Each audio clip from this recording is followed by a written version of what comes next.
I appreciate that. If you could share some of your top crisis communication tips for how you advise politicians and other leaders how to talk, whether you want to use this particular news story as an example, or if you want to pick your own, I'll let you judge. Well, when it comes to crisis communication, you don't have general tips in general.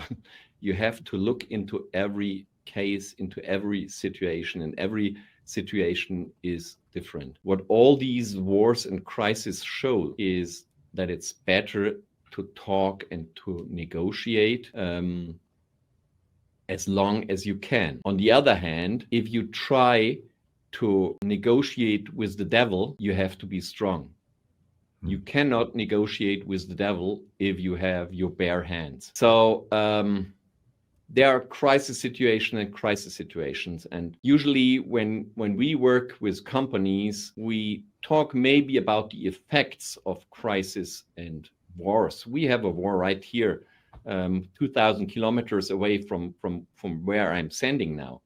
And the effects for the German and the European economy are tremendous, much more than COVID. Yeah, that's the biggest crisis in your energy in supplies history. And many other aspects of your Yeah, economy and are I mean, harmed. there's two big markets who just fell away, broke apart, or broke away. And so we don't do any negotiation in wars in a political way.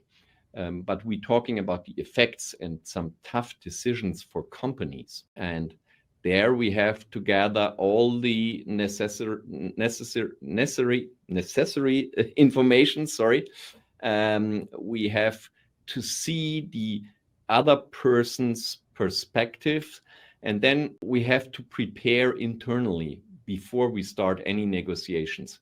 And it's always good to have a team of negotiators. So you have one person who is negotiating, and you have one person in the background who is like the head of the negotiation team. So therefore, the negotiator can always say, okay, I take this position, but I have to talk with the head of negotiation in my company. That's always good to have such a team, not just a one-on-one situation. And with most communication situations, preparation is key, active listening is key, and to have a clear strategy. When you know what you want, that's the first part.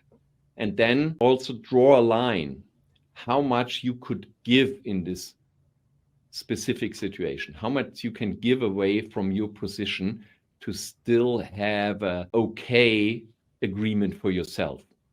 So it's not always possible to have a win-win situation. Mm-hmm. But it's mostly possible to have a position where you keep your face and don't use your face if you look into the mirror.